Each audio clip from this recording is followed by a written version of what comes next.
just in, I'm told that the Detroit Pistons are hiring JB Bickerstaff as their next head coach.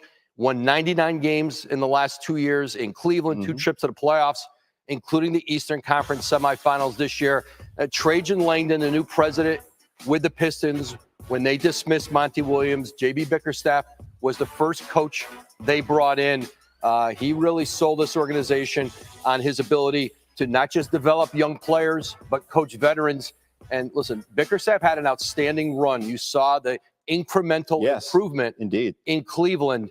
Now he becomes the new Pistons head coach. All right, Woj, thank you so much. Yes, sir. Yes, sir. As y'all know it, as y'all know what it is, y'all time it is, man. This is your boy DC1 of D313XP, man. Listen, man, I know everybody just heard what just happened, man, a couple hours ago.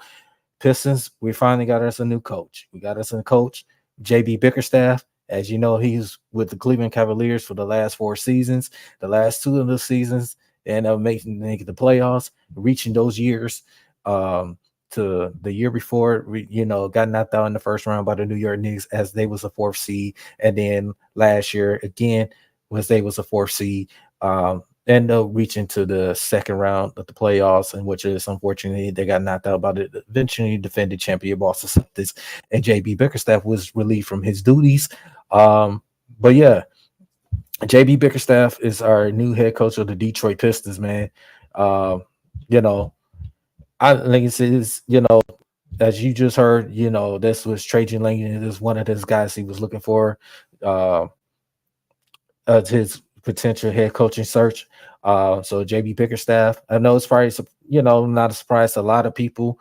It's probably a surprise to some people, but, JB Bickerstaff deserves another shot at head coaching. It's just an unfortunate situation what happened in Cleveland due to a lot of this wasn't not his fault.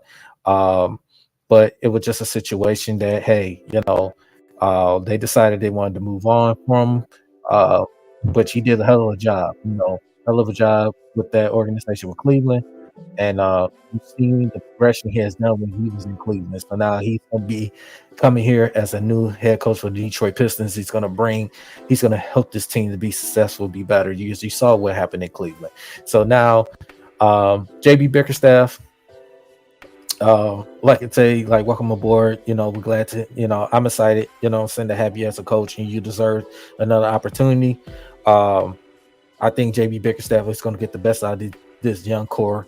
Just like you said, we'll bring some veterans in. We see what's going to happen in this free agency at 6 o'clock when it starts.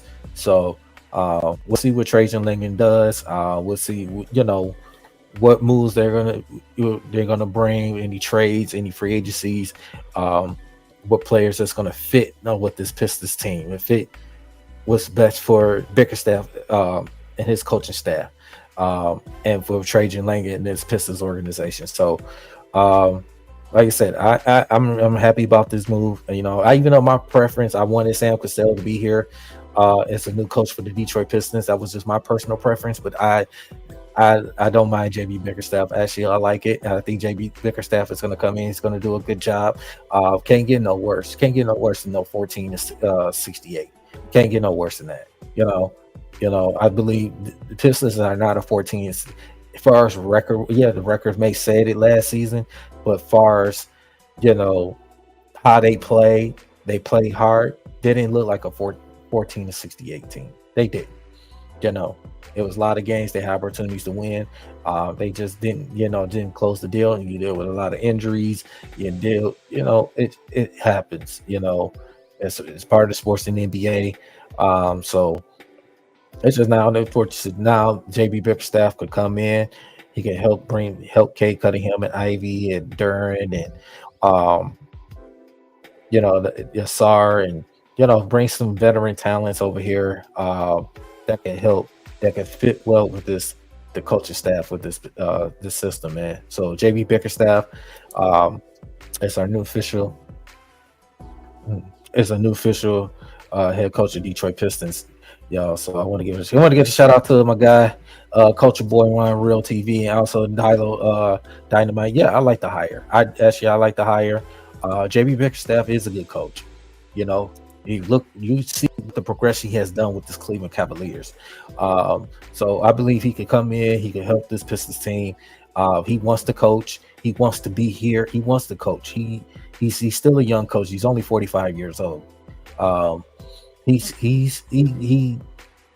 did what he did a good job with that Cleveland team. You could say when he got Donovan Mitchell, you had Darius Garland and all those guys, but he did a good job with them. And Cleveland was one of the best defensive teams in the NBA. That was one of the best defensive teams. People keep forget about that. They was in the top 10. So, but like I said, JB Bickerstaff, I believe he's going to come in. He's going to get the best out of these young core. I think Trajan Laney, that was a good hire. I don't have an issue with it. I don't have an issue with it at all. I believe JB Bickerstaff deserved another opportunity. It was just an unfortunate situation that happened in Cleveland that, he had his key guys, Donovan Mitchell and Darius Garland, those guys was hurt in the play, especially they played Boston. Even though I didn't think they was going to be Boston anyway, it could have been it would have been more competitive series. You got to think about it too, that people, that I understand that, he did what he can do. It's not like Cleveland was a scrub. Cleveland, they could have get Boston, a little bit of a scare. Like I said, I know Boston was going to win the series, but they could have gave Boston a little scare. But yeah, I think, that Bickerstaff is doing good. He's going to do a good job. I like the hire, and he's going to do a good job. Let's give this guy a chance. If people want to complain, say some people, Trajan Lane, why did he, make the move trading for Tim Hardaway? You get Tim Hardaway Jr. There's reasons behind it. We had 60 million in the cap space. You only came, you still got 50 million in cap space. So that was pretty good what he did. So you get second round picks and you traded Quentin Grimes, which I like the Quentin Grimes, but it's a business decision. You gotta look at it. So and Trajan Lane, it's gonna be more moves to come. Absolutely. He's not finished. You see his resume. You saw his resume when he was with the San Antonio Spurs, the Brooklyn Nets, the New Orleans Pelicans. You saw his resume. And I believe he's gonna come in, he's gonna do a good job. You can't get no worse. Can't get no worse than 14-68. I wish Monty Williams the best. It just things didn't work out. I like the Monty Williams. Monty Williams is, he deserved another opportunity, but things didn't work here with the Pistons organization. It didn't work out as a team. So JB Bickerstaff, like I said, I like the hire. I have no problem with it. He shows he's a good coach. Is he a great coach? No, but we'll see. So, what up, Ray? What's going on with you, brother? Thank you for showing love on the channel, bro. I always appreciate you.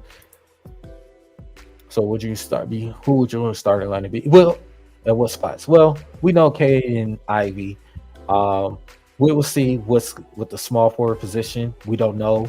I don't know yet what moves is going to make. So we know Cade and Ivy be the starter backcourt. We know that Jalen Duren be the starting center. I don't know what's going to be the small forward and power forward position, because of the simple fact we don't know what moves is going to happen. We don't know if Isaiah Stewart is going to be on the team. We don't know if Asar is going to be a starter. We don't know.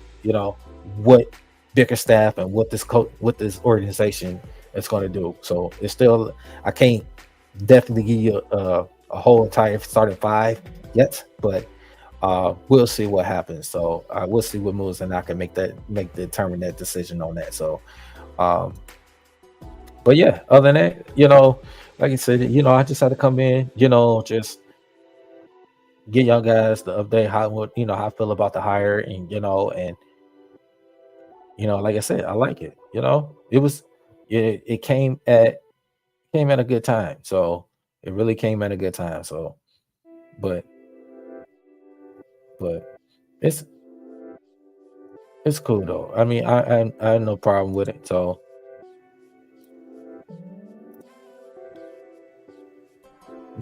I like JB as our hire in our team. Absolutely. I like it. I like it hired as our team. So Culture Boy, yes. Got the link is in the chat, brother. The link is in the chat. You want to join in right quick, my brothers. I'm not gonna be on here too long, but link is in the chat right quick, bro. But yeah, Ron Love, thank you for showing love on the chat, man. Like I said, man, yeah, I like JB. Yep, JB, good hire for our team. Yeah, I like it. Yeah. Thanks, Ray, man. I sure appreciate it. Yeah, the fakers suck. Yeah, I know. They can have JJ Redick all they want, man. They can have them all they want. That's on them. They ain't going nowhere. They can have Bronny all they want. They ain't going nowhere. So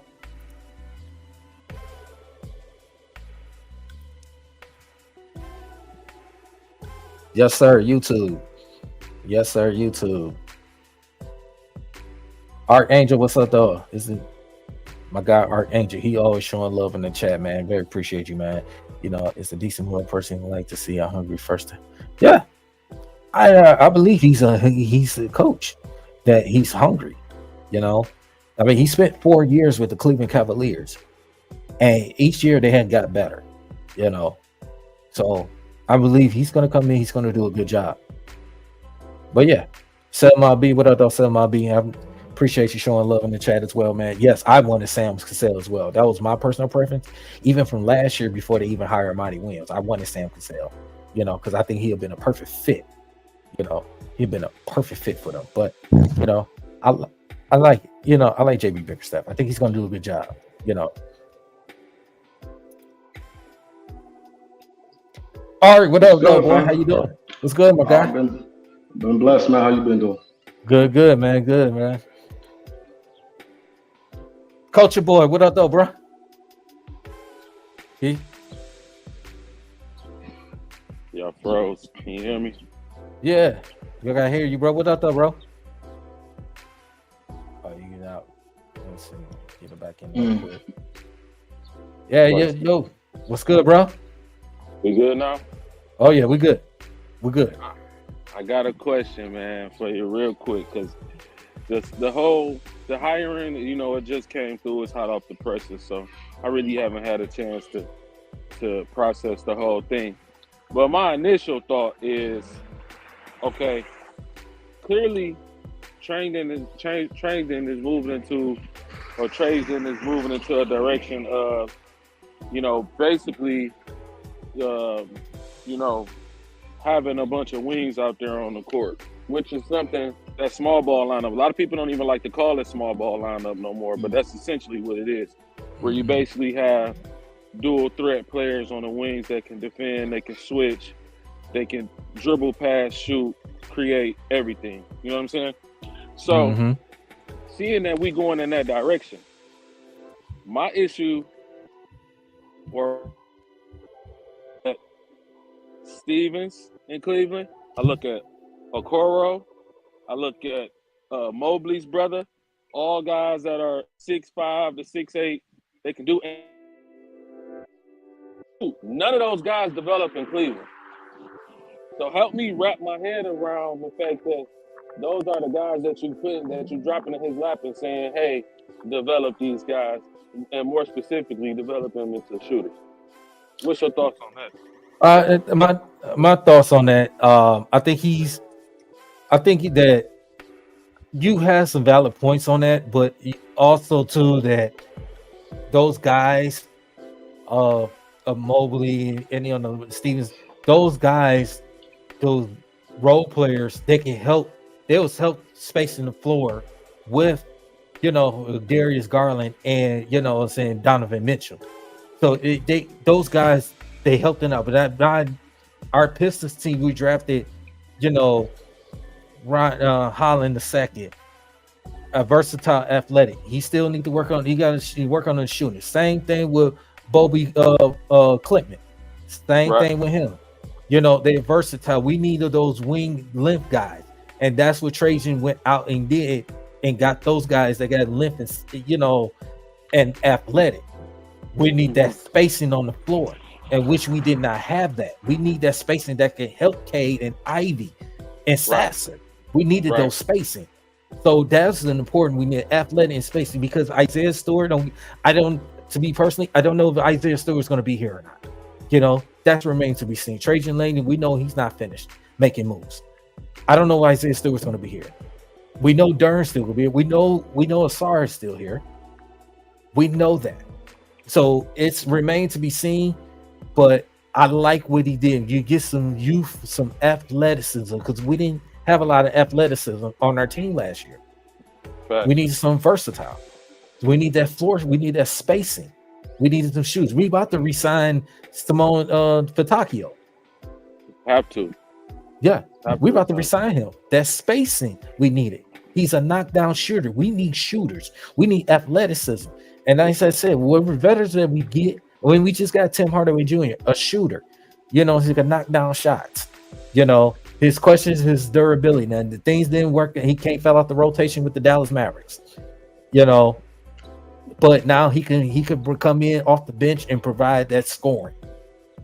Unless he ends up being the starter player at a small forward position, but more likely he's going to come off the bench.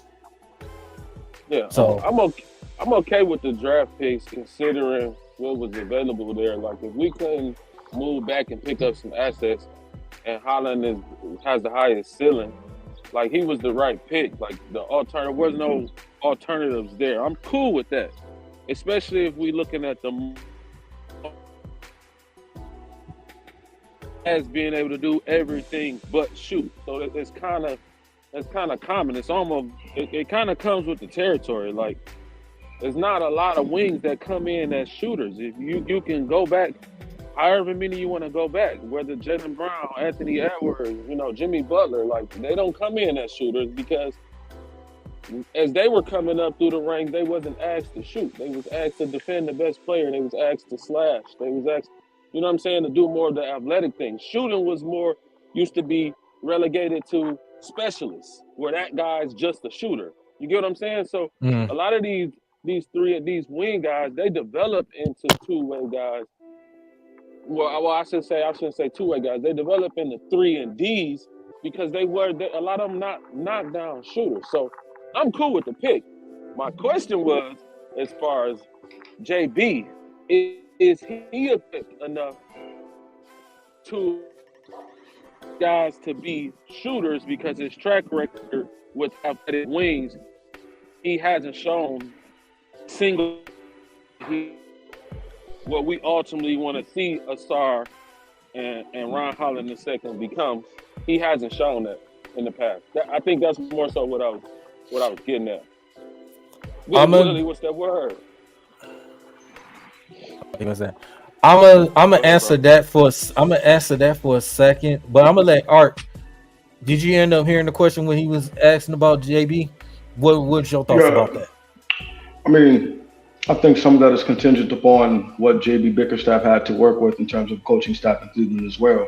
So, for instance, Trajan is making this move because he clearly has, you know, the utmost faith in Fred Vincent to be able to turn anyone who's a mediocre shooter into an effective floor spacer. So if the formula is let's get the guys with the highest, you know, not necessarily basketball upside, so to speak, and then let's turn them into a shooter at that point, I get where he's coming from, and at least he's being consistent with the plan. So I'll take that more so than what we've seen in the past, where you got. Yeah, I agree. It seems that for sure. Oh yeah, absolutely, brother. And it's with, let's say under Troy, it seemed that the trajectory of the team changed every year, or Troy would just make a move for the sake of making a move. And then we see that oftentimes, say things like corporate America, where you have to have a guy who's in an executive position, pretty much just doing, you know, idle work to justify the fact that he still has a job and he's not actually progressing.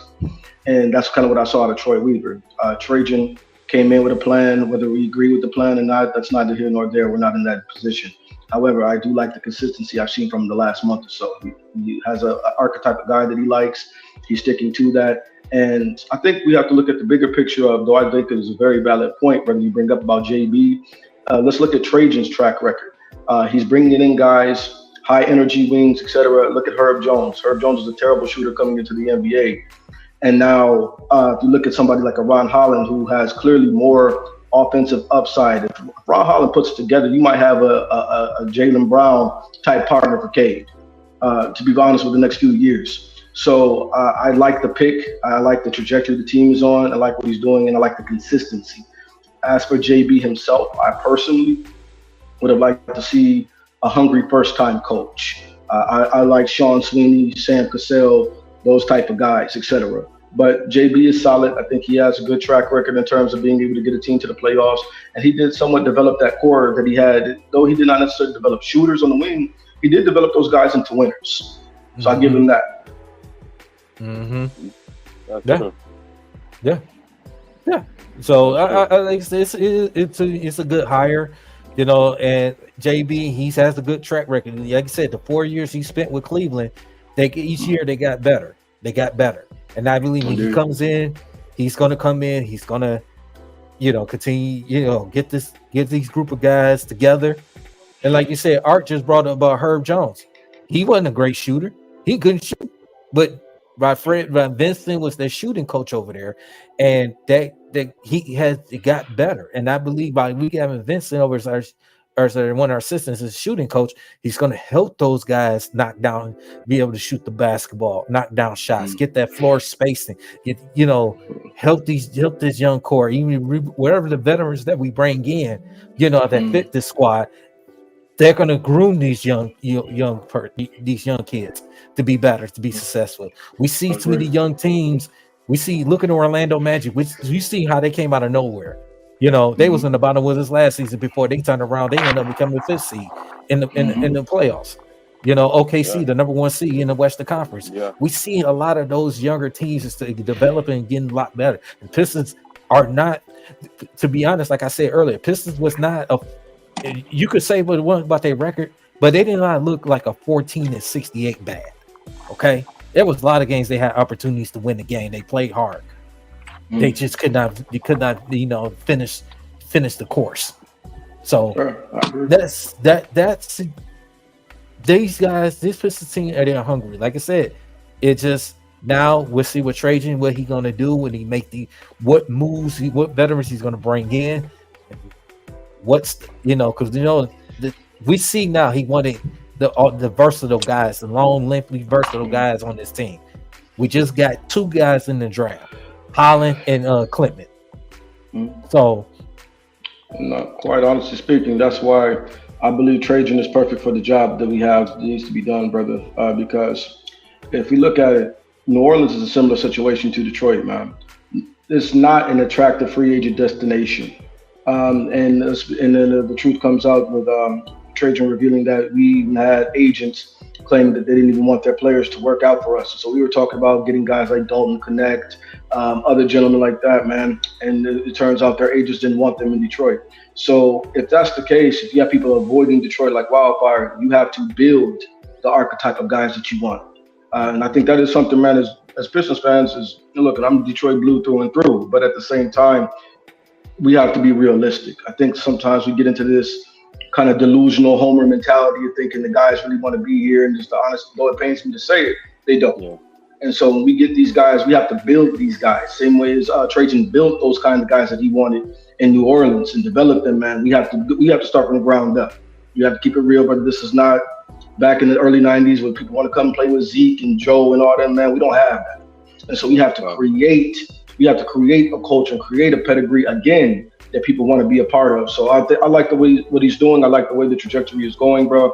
I like Ron Holland. I think the young man was very well spoken. That's what I'm very impressed about. Very professional, and we also see the impact of having a strong father figure with him because his dad's been with him, hand in hand. So I like the young man. Looks like he's got good character. I think Trajan is showing really. To me, he's hit the ground running, man. I give the guy an A+ for the first month of employment, man. Even look at the trade with Quentin Grimes. He turned an often injured guy that, let's be honest, we weren't going to pay anyways. We weren't going to pay Quentin Grimes regardless. That was a Troy Weaver trade. We weren't going to pay that dude, man. We already got a guy in Beef Stew that we're paying $15 million a year, and it looks like he should be coming off the bench. So we weren't going to pay Quentin Grimes. We turned him into a player that our best player wants to play with, and 3 good second-round picks. I think that needs to be very specific as well. Those are 3 good second-round picks that we got from Dallas, man. So, I like what he's doing so far. Big Willie Styles, man, how you feeling about this Bickerstaff, our new head coach with Detroit Pistons, man. Give me your thoughts. Well, first off, what's up, fellas? How you doing, brother? I was driving. I had to take my daughter to work. I see you guys popped in, man, so I had to come in for a hot second. Of course, we're gonna have to discuss a little bit further tonight. You know, we're gonna have a show tonight. We're gonna get a little more details into it. I'm still piecing it together as far as like what my thoughts is. As far as like Bickerstaff goes, look at his track record. He has a good track record, and looking at what he's done over there, Cleveland was around the same time that we was going through the same process with us here at Detroit with Wayne Casey. So they was on the same trajectory, and we see where they're at. They jumped ahead of us a couple of years, basically, when we was at the same, basically around the same rebuilding process. Because, you know, of course, he took over for John Beeline over there in Cleveland, because John Beeline, he didn't finish out the season coming out of Michigan. And what he was able to do, honestly, I wasn't foreseeing him being fired, which to me really wasn't his fault. You know, with Mitchell going down and Jared Allen going down, they wasn't going to be able to get past, you know, Indiana in the playoffs. So that's what really cost him the job. So he seems to be a qualified coach. But for me, what I'm getting this sense of, I would say, deja vu, new GM. Yeah, the head coach got fired from his previous team after having success with the previous team. Draft a player with athleticism, skill, but can't shoot right now in the lottery. It's kind of giving that familiar feel right now. I feel you. So I have in some ways, I have to say that point, but to me, it could be a different situation just for the simple fact the guy that we're drafting, we're not putting him in a position to where, you know, he needs to be successful or needs to be put into like a starting lineup right away. So that's one major difference from the previous regime. But to me, right now, it's looking like what we did before. So I'm cautious. I get where you're coming from, usually being cautious with it, but I think that what Art was saying earlier, like what Trajan has done this past month and a half, he has done a great job. He's making little moves already, and you turn around, you bring because he had JB Bickerstaff as one of his top guys with coaching searches anyway. So he believed that that JB Bickerstaff could come in and help develop this young core, which brings to a couple of veterans. Like he did the 4 years in Cleveland. You know, last 2 years he was, you know, they made the playoffs. So he did a good job on that. You muted. You muted. Muted, bro.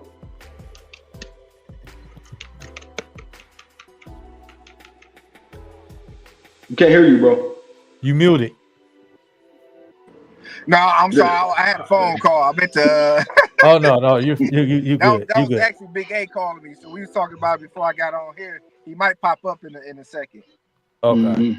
Yeah, but it's I just think that, you know, it's not a bad hire at all. To me, you know, like I said, it wasn't everybody's number one choice. You know, I'm quite sure it wasn't a lot of people's everybody's choice of JB Bickerstaff. You know, he's probably one of the top 5 choices, you know, but as you see, I like the hire, you know, and he's going to do a good job. You know, he actually wants to coach. I think he actually wants to coach. Monty Williams, we all know he didn't really want to hit a lick. He just grab and go. He's just like a monopoly. He just like I'm robbing your bank and I'm gone. See ya. I don't blame him either. I don't blame him either, brother. He said he didn't want to be here with Tom Gore still in the bag. Shit, I'd have done the same thing. And still got to pay him for the next 5 years. So, you could tell, like I said, throughout the season, you could tell that it was at a point in time where you pinpointed that he wasn't all the way there. And like you said, you see his energy. It wasn't like someone that's wanting to coach. being down there at LCA, you seen the, what happens like during the timeouts. Like a lot of times you don't go to commercial. Mm-hmm. You're down there, you're seeing exactly, how he interacts, and like he didn't have that I need to fire up the squad moments out there. No. It was just more of I'm just coasting through. So you could tell he wasn't all the way there. So I'm hoping, like you said, this is a chance for Bickerstaff, because for Bickerstaff, like I said, he was building something over there. Because honestly, he kind of got thrown into the situation at Cleveland, and he was building from there.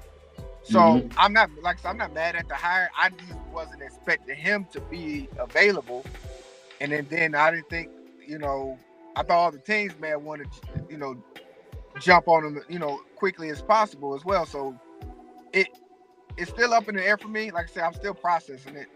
So I'm gonna have to do my due diligence, and then tonight we definitely jump more into it, get some more details, and we'll talk about it more on my end. So I still haven't sat still long enough to be able to give my full input and intake on not just the hire, but the draft, and what we've been doing with free agency. We got that all wrapped up. Free agency opens up this evening as well. So we need to see, might be some shakeups coming up in a couple of hours. We never know. We're gonna be live tonight to figure it out. Zell, you got some thoughts? Yeah, I find it quite peculiar that that when we have top 5 picks, it's in the weakest drafts in draft history. When we looking for the coaches, it's the most shallowest pool we ever saw. And when it's time to spend some money and get somebody to bag, we got the worst options at free agency. It's just like, we might as well just ball this season up and throw it away and come back next year. That's the Detroit versus everybody, brother. Yeah, exactly. I think in order for us to make the best out of this time, we have to focus on player development. And I think speaking about player development, in order for us to figure out our future, I think the new regime has to evaluate the talent that's on the roster right now. A lot of people want to automatically assume that Ivy wouldn't fit, that Duran is not going to fit. Like certain players are so ready to just get rid of guys without this regime actually watching these guys on a day in, day out basis and watch these guys gel and grow and kind of figure out if it can work. Like, obviously the shooting is the elephant in the room. I think everybody would agree with that. Yeah. But you still have to put these guys on the floor together and see how they gel, see what type of chemistry they can come up with before we start shipping guys out and stuff. I think the writing is already kind of on the wall for Ivy just because of the archetype that Trajan goes after. Ivy doesn't really fit that mold. And so I think it's tough for him. I think he's starting out behind the 8 ball again. 2 years in a row, which is crazy. Well, really 3 years in a row, because his rookie season, he was supposed to be complimented by a first overall pick, and he wasn't there. His second season, he has to ride the bench for a Frenchman that can't even play for his own national team. And now he gets a new coach who doesn't even like his archetype. So it's like he been and then what's that, 3 coaches in 3 seasons? Yeah. So it's like the kid hasn't even been given a fair shot to be a real NBA player. So I think this new regime owes it to him and just owes it to themselves to evaluate this roster before we start shipping guys out. And especially the Duran talk, like the Duran talk, gets rid of Duran talk baffles me. Like, Duran was injured all season, man. I feel you. Yeah, he was injured all season. He still made the best of it. We still saw flashes. We still saw. I saw great things out of him. You can see the future of Duran. And then I think the craziest part about it is everybody's so quick to want to ship him out, but it's like, name me 3 guys under 25 name me 3 bigs under like 25 that you would take over Jalen Duran. Right. Matt, not even under 25, under 21. He's only about to be I tried to give him a bigger pool by saying under 25, but anybody close to his age, you don't want. I mean, everybody had recency bias, so people throw out like a Lively, but I still would rather have Duran than a Lively because I feel like Duran he adds more athletically. I mean, not athletically, offensively. You know what I'm saying? He can do a lot more offensively. So I wouldn't be quick to take Lively over Duran. But outside of that, like, who else would you rather have over Jalen Duran? But it's like we so quick to try to throw him away. Well, that's crazy. Yeah, I think that goes to speak to the quality of the fans sometimes, man. We're so fickle nowadays, brother, and we have this delusional mindset when it comes to this talent. We don't want to have any patience to actually build anything, but we want a winning team. We're not going to get these stars. We're not going to get these guys in free agency, man. So when we do get a gem like that young man that can be truly molded into something, we have to be patient. And one thing I would like to add, man, statistically, before Jalen Duran got hurt, he was in the top 5 percentile defensively of bigs in the NBA, period. For those guys that like advanced stats, we're talking about top 5 for bigs in the NBA, period, not just bigs under 25, 21. The brother was a two-way beast, and he got hurt. I think the kid was honestly playing maybe at 60% capacity the whole season, man. The whole season. And as far as I'm concerned, in order for this team to be the best it can ever be, the 1-2 punch has got to be Cade and Duran. A player like Cade needs a guy. Like I look at Detroit and I see, you know what? I can see Denver 2.0. And I'm not saying Jaden will ever be the total offensive weapon that Jokic is. But what I'm saying is if you get the most out of him, you're going to get a 20-10 guy that can pass. And then also with Fred Vinson, I'm very curious to see the impact he's going to have on Jalen Duran's game. Because we see the flashes of the jump shot there, being able to stretch the floor there. That kid adds that. Plus he can handle the rock. Plus he can defend. Plus he's athletic. Cade has that true partner. Because I think a guy with Cade's game, he's got to have that high-low guy with him. That guy that he can throw the rock to down on the block. He's going to give him what he's going to give him. You know what I'm saying? Well, he can run the pick and roll with, have the pick and pop option, all that. You have to let Jalen Duran develop into that. We have to let Jalen Duran develop into that. And I also think that goes back to the Bickerstaff hire.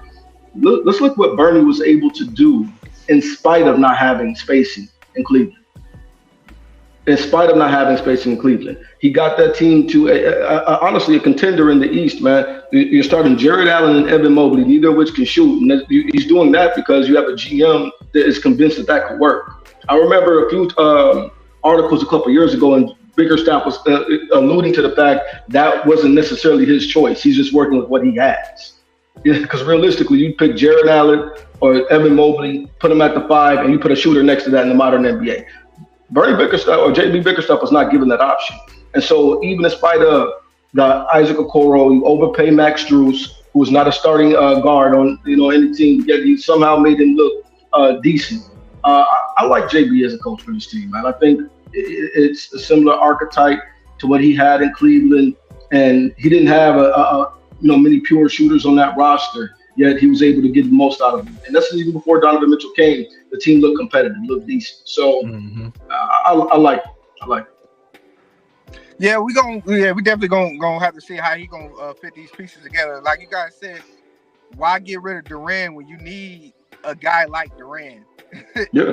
You know what I'm saying? That doesn't make sense. It's the matter of fact of putting the pieces together. I kind of feel that direction that we need to go, and I've been saying it even last season, is that if we're going to keep Stu's going to have to come off the bench. In order for that Cade and Duran's situation to happen, we're going to need spacing. That pick and roll game between the two can go crazy, but to be able to space it out and have guys moving around, having moving pieces, I think, Stewart would need to come off bench, which is not a bad thing. Like I said, coming off bench, Stu is that utility guy, in my opinion. Right. He could work the and I love these Stu. He could be off the bench, and he's still going to have the same impact. So it's not his role as being a starter is not needed if, like I said, the development of Duran comes into fruition. So I do want to see what he does with young pieces. Like I said, I hope JB do what Monty didn't do, and that's give Ivy the opportunity. I believe he will. I believe he's going to get Ivy the opportunity because, JB, he's seen, that he's seen the Pistons play.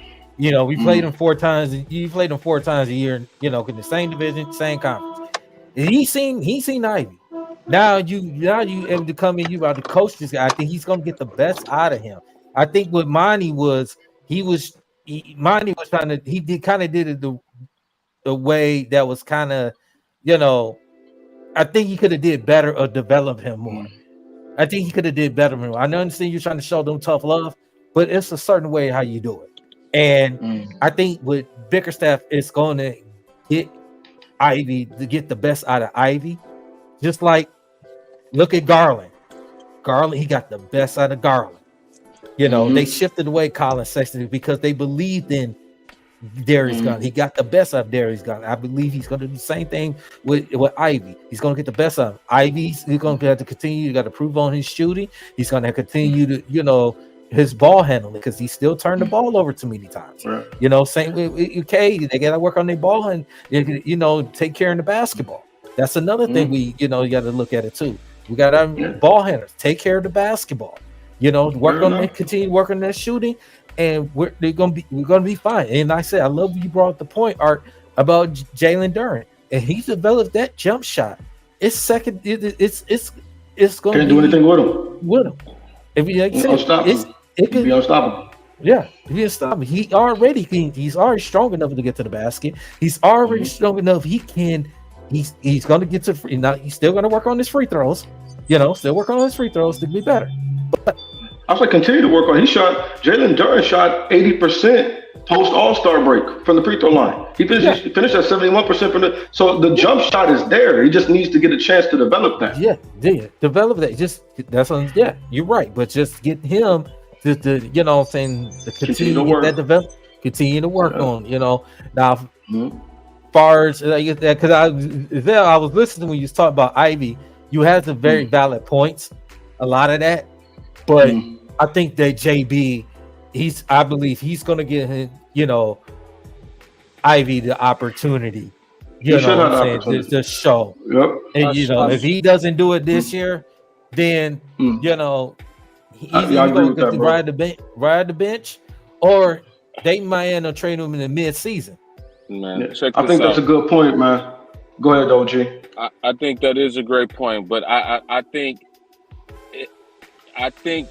eventually, I hate to say this because I rock with Ivy. I like the skill set. I see the trajectory, and not only that, the person. Like a lot of times, man, we watch highlight tapes, or we just watch ESPN, or we just watch regular stuff. We don't look at the person. Sometimes you got certain guys that want to be great, and he's one of those guys. He put the work in. He has strong faith, which means he's mentally in the right space. His mental is perfect for him to become who he wants to become. But this is my thing, though. I can't help but think that he is possibly going to be added to the long list of former Pistons that went off to be great. I just can't help but get that feeling that he's going to be added to the list. Now I want to drop this one thing on you boys before I get out of here, because this kind of been on me for a long time. How often do we see like Cade like break down in fourth quarters, where he's just been too much weight on the shoulder throughout the game? His shooting efficiency is down in the fourth quarter. He's forcing a lot of shots. He's not finishing at the rim. I think that's a product of his usage being too high in the first 3 quarters of the game. I've always been a believer that Cade should not start the game as the primary ball handler. I think that he needs someone to initiate the offense and allow him to play off the ball to start the game. Because I don't agree with that. No. Let me tell you why, though. When he starts with the ball, the defense is allowed to put too much attention on him, and we don't have any spacing to relieve that pressure. But if I hear you, OG. Go ahead. No, I don't want to interrupt you. I'm sorry, brother. But if you play him off the ball, you're able to get him dribble handoffs. You're able to have him run off screens, run the baseline, do the Rip Hamilton, get him in his spots to where when he gets the ball, he can go right to work, opposed to having the ball at the top of the key with 10 eyes on him. I feel like that's a lot of pressure for a guy to start the game, especially if you want me to finish the game too. Right. I hear you, OG, and I get what you're saying. From this is the part I agree with. I would like that to be an option for our offense. You get what I'm saying? However, I don't want that to be the solution for our offense. A lot of what you said was it points back to bad roster building. And one thing I don't like, I think, is what's this brother over on what's that podcast, Kuka Hill or whatever. I don't agree with everything he says, but I do agree with this take that he had. Detroit, for whatever reason, man, we love to boost up lesser guys over the guy. Cade is the guy. And so it's not about how the guy fits with lesser guys. It's how those guys fit with the guy. We need to be building around the best player's strengths. And he doesn't need to have to lessen his game because other guys don't truly fit with him. No, you build around your best player, period and point blank. And so what that is, it's really more so of a coping mechanism, and it reveals the fact we didn't build around him properly. We don't need to accommodate Ivy. Ivy can't complement Cade, he needs to go. We don't need to piece Duren. If Duren can't complement Cade, he needs to go. We got our guy in 2021, man. I understand they shafted us with Wemby, they shafted us this year, they shafted us last year, etc. We got our number one pick. We got our dude. We got our best point guard prospect in the last decade we've seen come out of this draft in Cade Cunningham. We got our dude. Now we have to act like we have our dude, man. This is where I go back to Ivy. I like Ivy as much as the next guy. I think he's kind of been given an unfair shake. But I will say this. I think JB is going to be finally a fair barometer of what Ivy is for this team. Because if JB doesn't play him, I believe he shouldn't be played. With Monty, Monty gets these little, there's no bias there. Exactly. Monty gets these little tizzies with these players, and he gets in these little, moods, man. And he just, I think Monty, he tends to hold grudges. You get what I'm saying? He gets a mindset about a guy. He forms a narrative about a guy in his mind. And it's like that guy can never get out of his doghouse, no matter how well they play. That's what I noticed about Monty. But with JB's going to come in, man, especially being the guy that was recently unfairly let go. He's going to come in trying to do the best he can to put the best product on the floor. If Ivy's minutes are, let's say declining under JB, I believe there's a legitimate issue there. Now, personally, the shooting is not the biggest issue I have with Ivy. It's the defense. Ivy might have been the worst perimeter defender in the league last year, man. And that doesn't make any sense. The young man, you 6'4", you have a 6'10" wingspan, you jump out the gym, you might be the fastest end-to-end player in the NBA. For him to be that bad defensively, it's not like with Jalen Duren where, the young man had 3 severe ankle sprains and still played. I give him his credit for that. To me, that's your dog. But with Ivy, brother, he was healthy all year and can't defend anything. And it's the second year in a row he can't defend under 2 different coaches. And he was he started all his first year in the NBA. You know what I'm saying? Dwayne Casey gave him the keys, let him run the thing. He still couldn't defend in his first year. So we let him go because he's a rookie. Second year, still getting destroyed defensively. Now, for the third different coach, man, you go in, he still can't hold anybody. And that's when we have to start looking. Maybe J.I. would be best suited on another team. But also for me, I'm like this, man. I'm a big draft guy. I follow a lot of college basketball, etc. J.I., what we see with J.I. right now has always been his issue, even in Purdue. Streaky shooter, gets by on his athleticism. When he can really take advantage of his athleticism, he's going to light you up.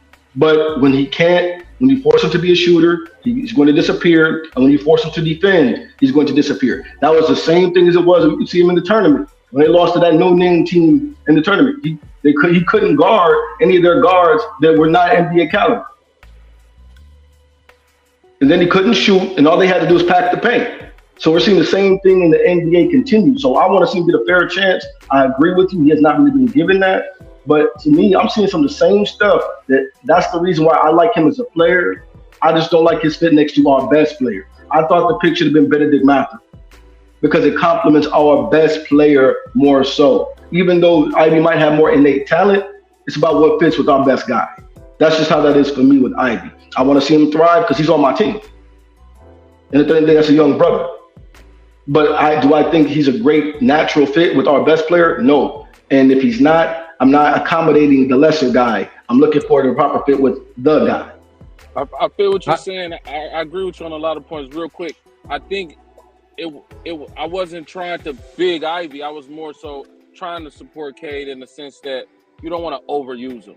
especially by I agree, bro. By him being a bigger guard, like those guys tend to break down when you overwork them. Like LeBron always needed a secondary ball handler that can initiate the offense and allow him to be LeBron when it was time to be LeBron. It's the same thing. If you look at Luka, we got the best version of Luka when you gave him a guard that alleviate the pressure to initiate the offense. So it wasn't so much as trying to big Ivy up. It was more so someone else needs to initiate offense sometime and allow K to not have the entire defense focus on him and allow him to be allow him to be able to get into his spots and able to get right to work. You get what I'm saying? I agree with that. And I want that to be an option. Yeah, because if you get him the ball and he's able to get right to work, he's able to do more while exerting less energy. So then when it is time for him to take over, he done coasted through the game and still is at, 15, 16, 17 points. And now it's time to take over in the crunch time in the third quarter, fourth quarter, last 5 minutes, and he still's going to get his numbers and it's still going to be effective. And not only that, now the rest of the team has already got going. Now it's hard to stop the team and the go-to guy all at the same time, the more so. But go ahead, cuz I appreciate those points though, bro, for sure. Oh, yeah, I agree with what you're saying. Yeah, sure. And that was both of y'all have great valid points on it. But like I said with Ivy, I think that this is the time for him to now develop his skills. If you want to play alongside with Cade Cunningham, you got to develop that, like you said, not just jump shooting. Your ball handling. You want to take, like you said with Zell. You talk about you got to take pressure off of Cade. Cade cannot be ball dominant, and all you got the defense. They're gonna key in on Cade whether he taps the basket or wherever he starts shooting, because they know now. Okay, all the other 4 players is not gonna get involved. Everybody's the defense gonna focus on Cade. So now, which Ivy, this is important for Ivy. I need him to be the guy that can take the pressure off Cade. To handle the ball in situations, to be able to let Cade do his thing, to cut to the basket, get easier, you get to the free throw line, to get open shots, get open threes, open jump shots, to take the pressure off of him. You've seen that with Luka and Kyrie.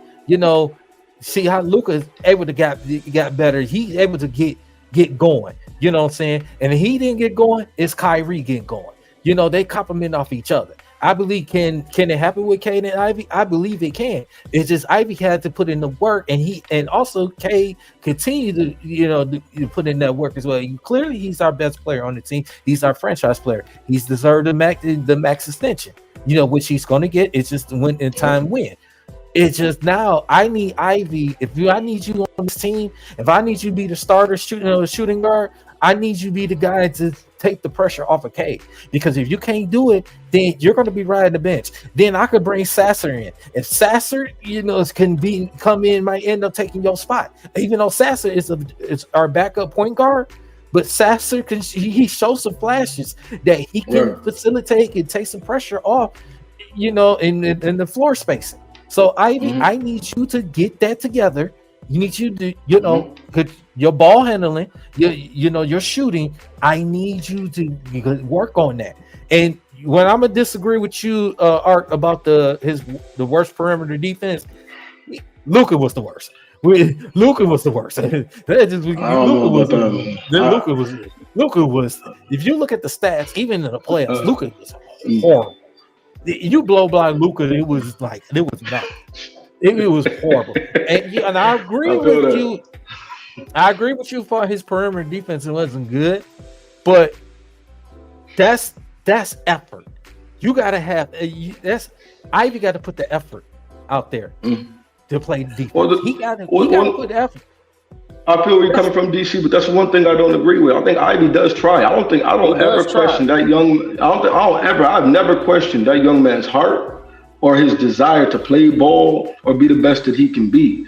It does come down to, I think there's a narrative going on in the league that, in the fans of the league, that defense is just about effort, and though it has a large part to play in it, I also believe that some of these young men are really just devoid of defensive fundamentals.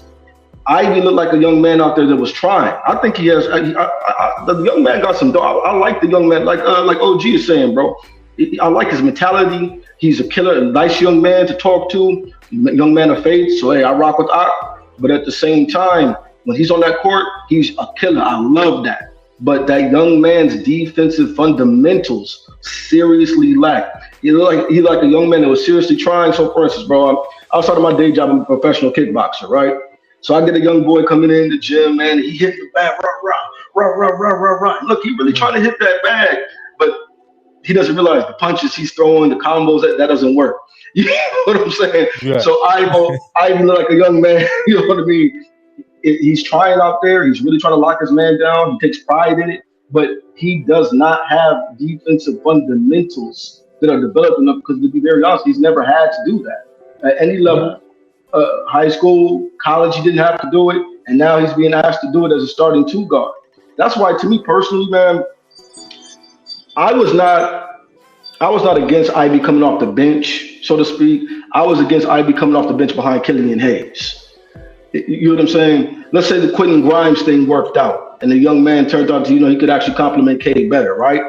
And Ivy comes off the bench. I always kind of looked at Ivy as more so of a more explosive Leandro Barbosa type of player.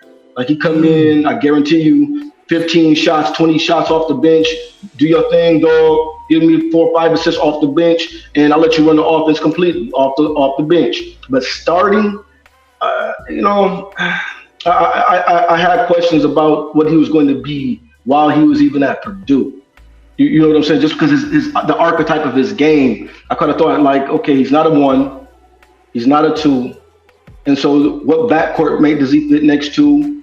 He can't really defend. So I just see a lot of the same stuff I saw with him in college, man, coming up in the pros. And though, yes, I agree 150%, the young man has been jerked around, pause. He's been put in an awkward position, this, then it's that, not any clear-cut communication. And honestly, man, as much as Monty criticized him, I'd ask Monty, what did you do to try to develop him? So don't criticize a young guy, and we're not actually trying to help him get better. So that's why I'm on the whole JB this year will be a fair barometer of what Ivy is. And look. Agreed. Oh, I'm sorry, bro. Go ahead. Absolutely. No, go ahead. Finish. I was just agreeing. Absolutely. I'm like, if JB comes in and he has some of the same complaints, look, man, I love the kid, but he's got to be able to defend at least better than that. The jump shot's not coming around. The ball handling. That's one thing that I could never get behind Ivy, with the whole argument that Ivy needs to be a primary ball handler. Ivy has never played point guard at any level, man. The kid never played the 1 in high school, never played the 1 in, Eric Hunter Jr. was the 1 in Purdue. You know what I'm saying? He's never played that. And then look at their assist to turnover ratio for 36 minutes with Ivy and Cade. This is the thing. Cade averages 3.4 turnovers a game, right? While being literally, just look at advanced stats, the most triple team player in the NBA. But yet managed to be top 10 in assists, despite the fact he has no shooting around him. No shooting around him. That's why that kid is a brilliant floor general. That's why I'm all for keep the ball in Cade's hands. But look at Ivy, bro. Ivy has a 10% less usage rate than Cade Cunningham, and an average 2.5 three turnovers a game. That means per 36 minutes, Brody averages about 7 or 8 turnovers per game. And if his usage rate was increased, go ahead. I'm sorry. No. That's the part I was speaking about, the turnovers, that he need to work on that. Yeah. His ball hand, cut down on his turnovers. And that's what I'd say with JB Bickerstaff, he's gonna get the best out of Ivy. And I believe too, and people forget this too, the last few years when JB Bickerstaff was coaching the Cleveland Cavaliers, they had one of the top 10 defenses in the NBA. They was in the top 10. So now you get a guy he's more of a defensive minded more than offensive minded, but he's going to get the best out of these guys that are going to play defense. How do you think how Cleveland was so successful these last couple of years? Not only because the young guys, they play with effort, because their defense was better. You had Jared Allen, you had Mobley, those guys, but you got the other guys on the perimeter that they play some defense. You know what I'm saying? And now you get you bring him in. He's gonna see who's going to fit with who's going to be playing a lot of minutes, who's going to play some defense, and who I can trust, that's going to make the plays I need him to make, or the guys that it's going to be right on the bench or not going to be part of this team. That's what Right. that's what I say. I think Ivy is going to be. I think Bickerstaff is gonna. He's gonna bring Ivy under his wings. Hey, listen, I want you to be my second best player on the team. I want you to be. I want you to work on your ball handling. Don't force these turnovers, because a lot of the turnovers he had that you just brought up is used to be when the turnover. It's the careless turnovers. Not all of it's the careless turnovers, and that's what we lost a lot of those games, because the careless turnovers and the the lack of details lack of details. Like I said, the effort was there. It's just the lack of details and turning the ball over. That's what's the problem why we lost a lot of those 68 games last season. Yeah. So now, by Bickerstaff, he's gonna groom Ivy, bring these other guys, even with the rookies of Ron Holland and Clipman, gonna groom these guys in. We got a good coaching staff. Fred Vincent, the shooting coach, he's gonna help these guys. This is a good hire, and I think Ivy's gonna believe in my heart, and I hope you're the same with you guys, that Ivy is gonna be in a good situation. We can say, you don't have to worry about, oh, I gotta develop this, and I gotta ride the bench again, just to show I could be a starter again, or I gotta keep proving myself, and this the third. I want to go out there, show that I belong on this team. I belong a starting two guard. I belong to be down on the floor with clutch situations. I belong on proven. Not only just the coaching staff, the organization, the fan base.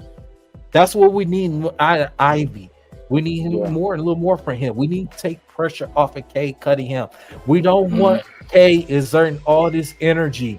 We don't, and then to the point he gets hurt, then he missing amount of games. Now you have to rely on Ivy more. You have to rely on Sasson more. Now you have to rely on other guys to pick up the slack more.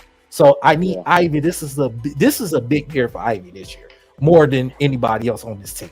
I'm glad you said that, because I want to say two things, and I got to get out of here. First of all, Art, the comp to Leandro Barbosa, spot on. I think the only difference is Ivy got a little more bounce. Outside of that, they probably the exact same player. And I like how, and I think we should use him in similar ways where Phoenix would get Leandro the ball headed downhill. You know what I'm saying? Or off the rebound, push it up the break. So that was hard. I wanted to give him credit for that one. Secondly, what's crazy about the Ivy and the Trajan thing is, I think the better Ivy plays this year, the more likely he gets traded. Because I think it'll actually increase his value, and then Trajan is able to get more of his type of guys with a chip like that. So I definitely want to throw that out there. But love, appreciate being on, fellas. I got to get out of here, man. I got to get one of these rental cars together, brother. So I appreciate all right. I'll see you tonight, bro. Tonight we on tonight. What time we doing the show tonight? I think like 8 o'clock. I think like 8 o'clock. I see y'all boys. I'm done with my break, so I got to get back to work as well. All right, man. Art, thank you for showing love. Zell, thank you for showing love, man. We appreciate you, brother. Yes. All right, bro. Stay up.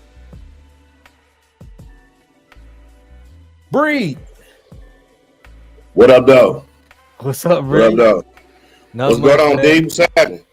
Not much, man. Shit, it was just hopping on and just talk about this Bickerstaff, man. So, man, just give me your thoughts, man, right quick, man.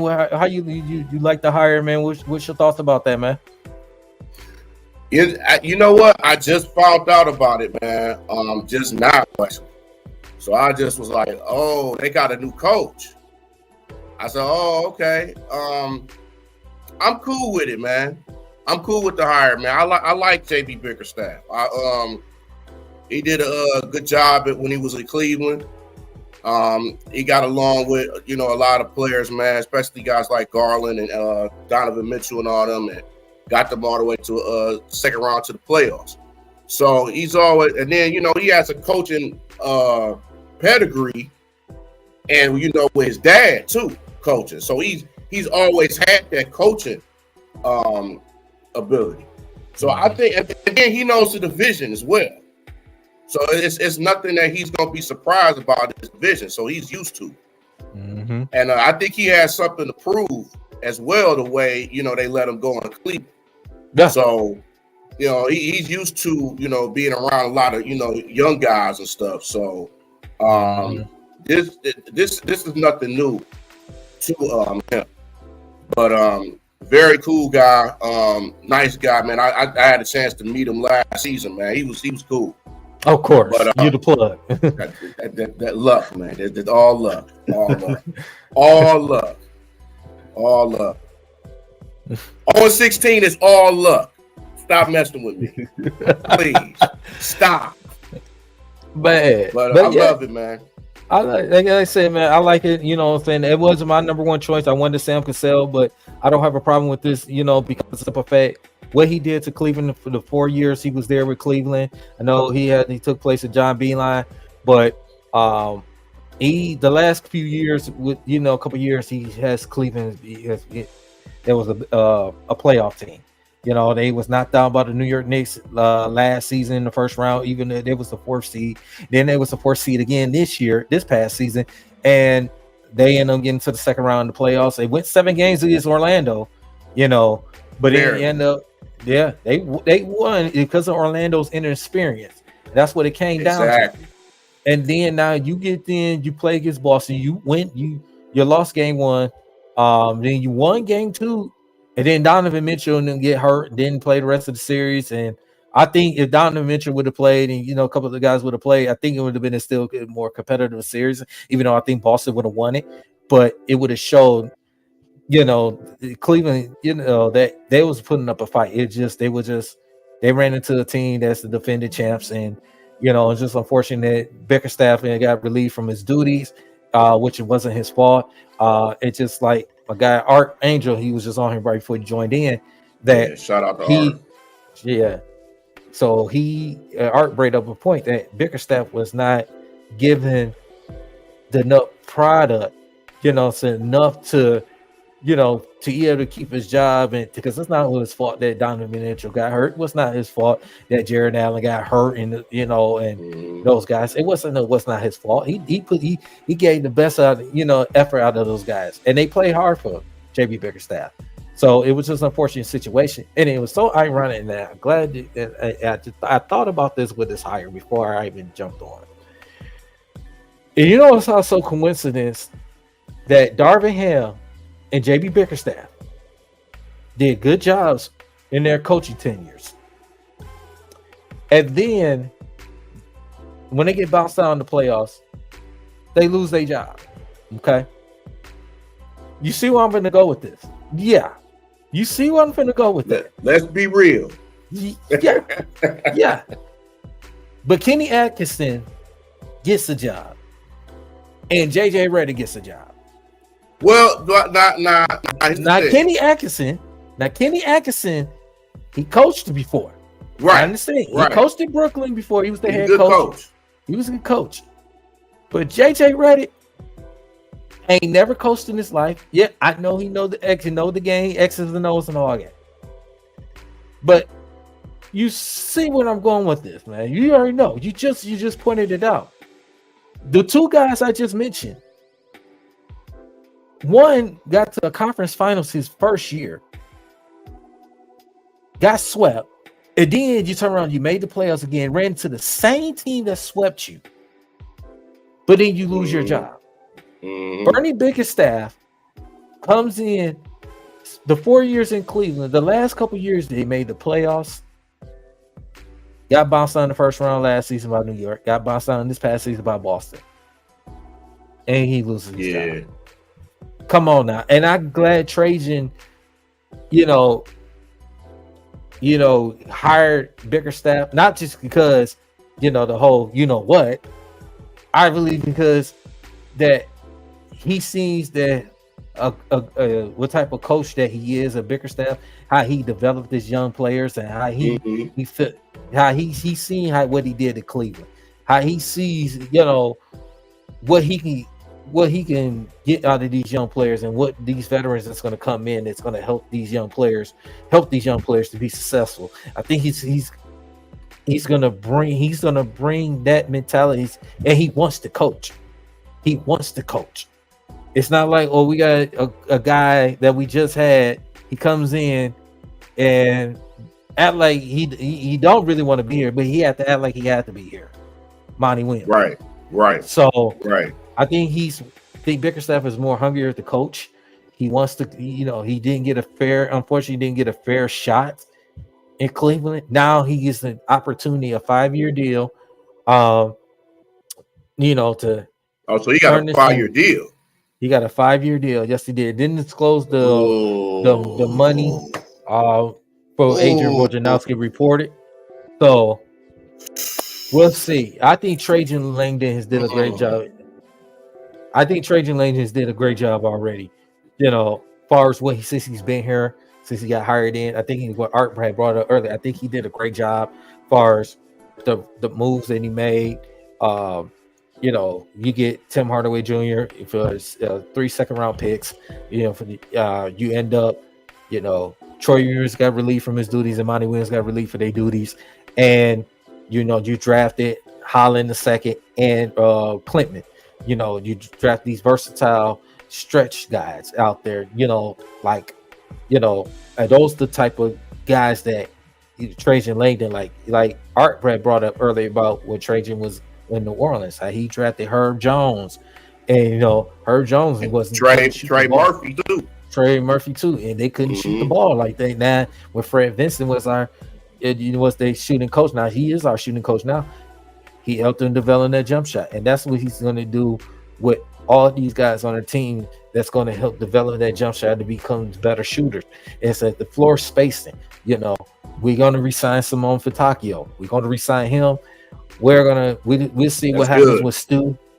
We'll see what happens with Stu. We'll see what, I like to see Duren develop a jump shot more, because the point that Art had brought up too, shout out to Art again, that if you have Jalen Duren develop that jump shot, I already know his athleticism, he's strong, he's physical. If he continue to develop that, and that could be a nice 1-2 punch of Cade and Jalen Duren. That would be a nice 1-2 punch, and I can definitely see that. It's coming from. So, but it's just Bickerstaff. Bickerstaff I think he's going to be fine. I think he's definitely with Ivy situation. I think he's going to bring Ivy in under his wings, because I need Ivy to be the guy, to be the floor spacer, that should be the guy that we take pressure off of Cade. You know what I'm saying? I need Ivy to cut down his turnovers. I need Ivy to be, to be the guy at times to make smart decisions when he's running the plays. Because I want Cade to have to not desert all his energy, especially in the fourth quarter and down the stretch when it's a tight game. I don't need Cade to exert all his energy. I need Ivy to be the guy to pick up the slack and step up and be that 2 guard. I need Ivy to be develop on the perimeter defense. I need Ivy to do a little bit more. This is the year. This is a big year for Ivy, more than I say with anybody else on this team. We know what we're going to get for Cade Cunningham. He's going to get the max extension. It's going to happen pretty quick, pretty soon. He's going to get the max extension. But I need Ivy to be the guy. I need you to be the second best player on the team. I need you to show that while you can be the second best player on the team, that you can go out there and, prove not only just us fans, the coaching staff, the organization, that, hey, we can count on you too. We need you to play better perimeter defense. We need you to continue to put the effort out there. Work on that shooting. Work on your ball handling, because because a lot of your turnovers was, inexcusable turnovers. I need you to be the guy. If you're going to continue, you want to be the guy on this team, I need you to develop. I need you to take care of the basketball. I need you You know what I'm saying? Work on that free throw shooting. I need you, continue, well, he is pretty good free throw shooting. I need you to work on to continue to be better and take the pressure of Cade Cunningham. Go ahead, Bree. Yeah. See, but we knew all of these things when we drafted Ike. We knew that he had, shooting issues. He was out of control. He too fast for his own good sometimes. It's like he's good during the fast break, but when you just limit him, like when it's just a half-court offense, that's when he struggles a lot. He struggles because he's like, oh, man, what do I do? What do I do? And and that comes with being a young player. That comes with being a young player. But I know you said something about he got to limit his turnovers. Everybody on this team got to limit turnovers. They cause to it seems like they get 20 turnovers every game. You can't have that. You can't have that. And hopefully, Bickerstaff can tone that down. Even though with Monty, I know people want to get on Monty and stuff, but he's had an injury-full team. He hasn't had a full team. So it wasn't really nothing he could work with. Everybody was hurt. Mm-hmm. He was just, just picking anybody. You know what I mean? So other than the Memphis Grizzlies that had a lot of injuries, he was suffering. So it's just what can you do? Yeah, and you're right, Bree. And the thing is, though, it's just unfortunate that's the way it is in this NBA business, man. It sucks. Yeah, we see, coaches they come in and they're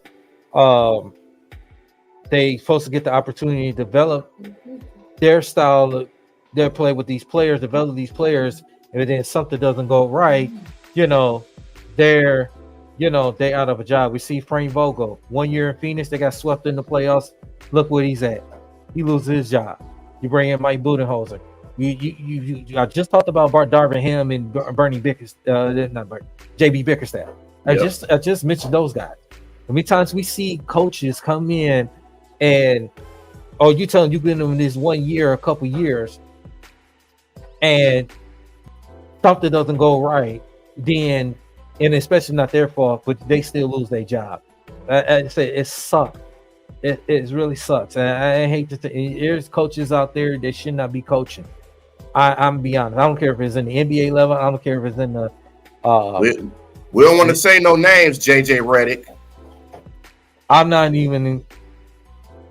He's a good X's and O's, but he never coached in this league. But is he a Y and Z? That's the thing. Yeah, that's the thing. That's on the Lakers. That's on them. That is not. No. We can't call them that. We can't call that. We call them the Fakers. That's the Fakers. That's on them. That's not on us. That's their problem. That's their problem. So, yeah, man. So I just definitely want to just jump on here, man, right quick, man, because the boy about to go ahead and about to eat and stuff, man, and chill for a little minute. Then we'll get back on tonight, man, and like I said, because you got free agency coming up, and we definitely got to talk about it. I know Noma's J probably somewhere eating his cheeses in Modelo somewhere. Noma's J and smacking these women out here. So, that's just Noma's J, man. What he does, man. So or he probably out there. He probably at these malls before they close today, because Fairlane and Lakeside, man, after the day they closing for good. So y'all better go out there and get them sales. Get them sales.